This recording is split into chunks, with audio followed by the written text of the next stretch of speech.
Sa eksena, si Eugene ay nasa gitna ng labanan. Sinabi niya na may 30 minuto pa bago makatakas ang grupo ni Lieutenant at plano niyang pigilin ang mga kalaban hanggang sa oras na iyon. Lumipat si Eugene ng lokasyon at nakakuha ng malinaw na tantiya sa kanyang mga kalaban. Binaril niya ang mga ito sa ulo, isa-isa. May natirang kalaban na nagsalita sa ibang wika, tila tinutukoy ang kanyang lokasyon. Ngunit huli na para sa kanila dahil binaril na rin sila ni Eugene at napabagsak ito. Nakatanggap si Eugene ng pabalik na putok mula sa kalaban, at tila may natanggap na gasgas ng konti sa kanyang balikat. Pero hindi ito pinansin ni Eugene at itinuloy ang pagtakbo patungo sa sunod na lokasyon. Habang tumatakbo, iniisip ni Eugene na mahihirapan ang kalaban na matukoy ang kanyang eksaktong posisyon sa ganitong teritoryo. Balak niyang gamitin ito sa kanyang advantage at umatake ulit mula sa ibang anggulo. Palit ang eksena mula sa grupo ni Lieutenant at ang kanyang grupo. May sundalo na nagtaka sa tunog ng putok ng baril na naririnig nila mula sa direksyon na kanilang dinaanan. Naguguluhan si Lieutenant at iniisip niya kung ano ang nangyayari.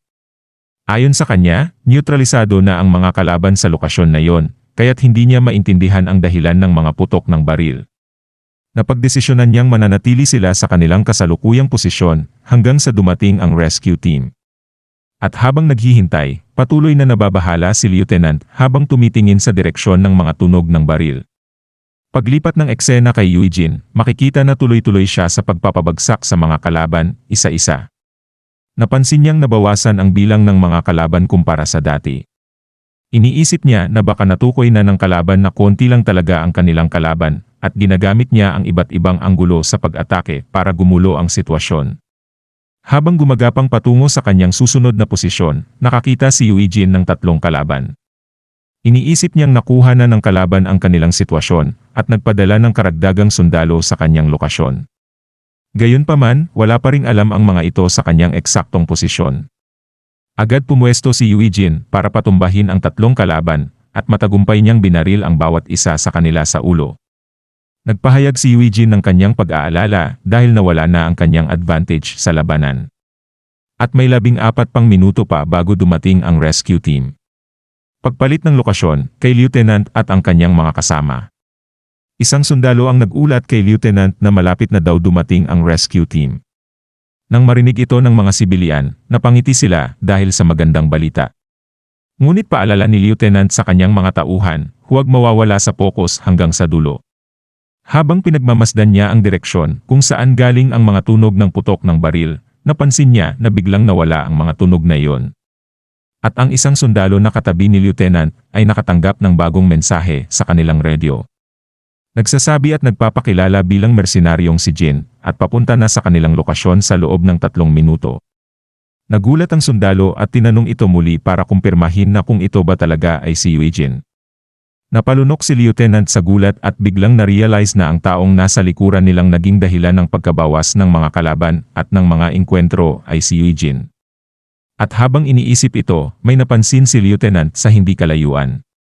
Gumamit siya ng scope ng kanyang baril para tingnan ito, at laking gulat niya nang makita niya ang mukha ni Eugene na naglalakad papunta sa kanilang lokasyon. Laking gulat ni Lieutenant at ng kanyang sundalo nang makita si Eugene. Nagtataka sila kung paano ito nakarating doon. Bagaman dumating na ang rescue team, agad tumakbo si Lieutenant kay Eugene at galit na hinawakan ang damit nito. Isinisigaw niyang baliw ito at tinanong kung bakit ito nandoon.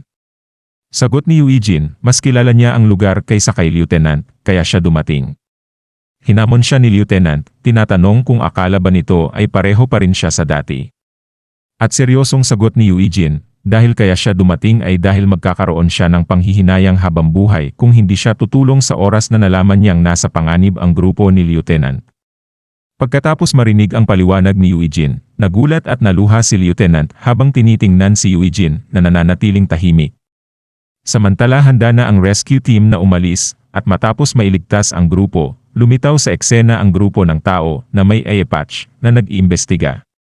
Ayon sa tauhan ng tao na may eye patch, na-wipe out ang Alpha Team at 17 sa 20 miyembro ng Delta Team ang namatay. Mukhang hindi nakalaban ang Alpha Team at naambush ang Delta Team habang sila ay naglalakad. At tinanong naman ng tao na may eye patch ang tungkol sa kanilang nakalaban. Ayon sa tauhan, hindi nila matukoy ang kahit anong detalye maliban sa katotohanang kaunti lang ang bilang ng kalaban. Nagulat at nag-isip ang tao na may eye patch. Ano ang nangyaring mali? Ayon sa plano, dapat madali lang nilang tatapusin ang mga ito. Pero na-wipe out ang Alpha Team at maraming nasawi sa Delta Team na naghabol sa kanila.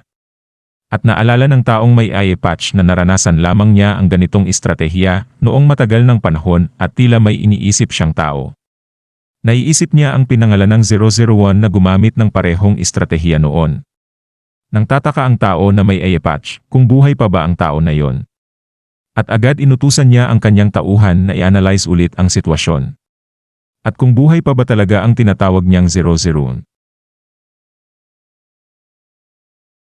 Sa isang pasilidad ng pagsasanay para sa mga bodyguard, nakikita si Sukjo na tinitignan si Yuijin habang ang pagsasanay ay ginaganap. Si Yuna ay nasa mas mataas na antas ng pasilidad at pinapanood din sila. Nagbago ang pagsasanay at may bahagi na kailangang umakyat sila gamit ang lubid. Mukhang gustong makipagkumpetensya ni Sukjo kay Yuijin at ayaw niyang matalo sa kahit anong aspeto. May bagong pagsasanay ulit at pareho silang nagsimulang tumakbo ng mabilis. Subalit mas mabilis si Yuijin kaysa kay Sukjo kahit may mga hadlang sa kanilang daraanan. Nagulat ang trainer at ang iba pang mga bodyguard sa bilis ni Yuijin. Mukhang napapagod na ang lahat ng mga bodyguard sa pagsasanay, pero si Yuijin ay parang normal pa rin at hindi napapagod. Tinitignan pa rin ni Sukjo si Yuijin at mukhang may iniisip. Paglipat ng eksena sa locker room kung saan ay may pag-uusap sina Yuijin at Sukjo. Napansin ni Sukjo ang braso ni Yuijin. Agad na tinakpan ni Yuijin ang kanyang braso gamit ang kanyang uniforme. Napansin ni Sukjo na may sugat si Yuijin sa braso na dumudugo. Pero kahit may sugat, si Yuijin pa rin ang pinakamagaling sa training. Nagsimula si Sukjo na kausapin si Yuijin at sinabi niyang pakiramdam niya ay parang maliit na isda siya sa lawa kapag kaharap si Yuijin, na para sa kanya ay parang malaking pader na hindi niya kayang talunin. Kahit na tinawag siyang genius noong bata pa siya, frustrado siya kay Yuijin. Pero, sinabi niya na hindi pa rin siya susuko at hindi siya magpapatalo kay Yuijin. Napansin ni Yuijin ang pagsisikap ni Sukjo na talunin siya sa training. Sinabi ni Yuijin na alam niya ang dahilan at naunawaan niya ito dahil magkaedad sila. Tumahimik at tumitig lang si Sukjo kay Yuijin. Nabanggit din ni Yuijin na alam niya na si Sukjo ay naging bodyguard at aide ni Yuna mula pa noong bata sila. Inamin ni Sukjo na tama si Yuijin at ibinahagi niya ang kanyang background. Sinabi niya na ang kanyang lolo at ama ay parehong nagtatrabaho sa mataas na posisyon sa kumpanya kung saan sila'y nagtatrain. Dahil pareha silang edad ni Yuna, natural lang na siya ay maging aide nito. At nabigla naman si Sukjo sa sagot ni Yuijin na hindi ito pwedeng maging aide ng kahit sino dahil may kanya-kanyang espesyalidad ang lahat. Tumahimik at tumitig lang si Sukjo kay Yuijin matapos ang pahayag. Ngunit sinabi ni Sukjo kay Yuijin na hindi siya susuko sa anumang pagsasanay o sparring laban sa kanya. Ngumiti lang si Yuijin bilang tugon. Samantalang si Yuna, naghihintay sa labas ng locker room at tinanong si Yuijin kung bakit hindi ito pumapasok sa paaralan kamakailan. Sumagot si Yuijin na may mga bagay na nangyari. At biglang may tumatawag sa telepono ni Yuijin at tila ito ay ang tenyente. Tumawag ang tenyente kay Yuijin para sabihin na matagumpay ang operasyon ni Kwangsik at walang dapat ipag-alala. Napagaan ang loob ni Yuijin sa balitang ito. Habang nag-uusap sila sa telepono, nagpatuloy sa paglalakad sina Yuna at Sukjo. Sinabi ng tenyente na kung hindi dahil kay Yuijin, mas malala ang magiging sitwasyon at hindi lang si Kwangsik ang magkakaproblema. Lahat ay lubos na nagpapasalamat kay Yuijin. Habang kausap ni Yuijin ang tenyente sa telepono, naririnig niya ang ibang tao sa background na nagpapasalamat at nagsasabing dapat silang kumain sa labas minsan. Pero biglang naging seryoso ang tono ng tenyente, sinabing ayaw na niyang makita si Yuijin sa anumang labanan. Sinabi niyang may pamilya na si Yuijin at iba na ang sitwasyon. Tumugon si Yuijin na dahil din sa tenyente, kaya niya nakilala ang kanyang pamilya at naging sulit ang pagbalik niya doon. Nagulat ang tenyente sa sagot ni Yuijin at nagpasalamat bago nagpaalam. Matapos ang tawag ni Yuijin sa telepono, hinihintay siya ni Yuna at Sukjo na nasa hindi kalayo ang lugar. Nakatitig si Yuna kay Yuijin at biglang nagtanong kung kailangan ba niyang umuwi agad. Sinabi ni Eugene na hindi sa bahay siya pupunta, kundi sa computer shop kung saan may naghihintay sa kanyang mga kaibigan. Bigla ang nagdesisyon si Yuna na sasama siya. Tahimik lang si Sukjo habang pinagmamasdan si Yuna. Pagdating nila sa computer shop, nagulat sina Eugene, Yuna, at Sukjo sa nakita nila, wasak at gulo-gulo ang mga parte ng computer shop. Tinanong ni Sukjo ang tao sa computer shop kung ano ang nangyari. Sinabi ng tao na may mga estudyanteng suot ang parehong uniform nila na naglalaro ng games, pero dumating ang ibang estudyante mula sa ibang paaralan at nagsimula silang guluhin. Nagsimula ang isang away. Habang nag-uusap sila Sukjo, kinuha ni Eugene ang kanyang telepono para tignan ang isang bagay.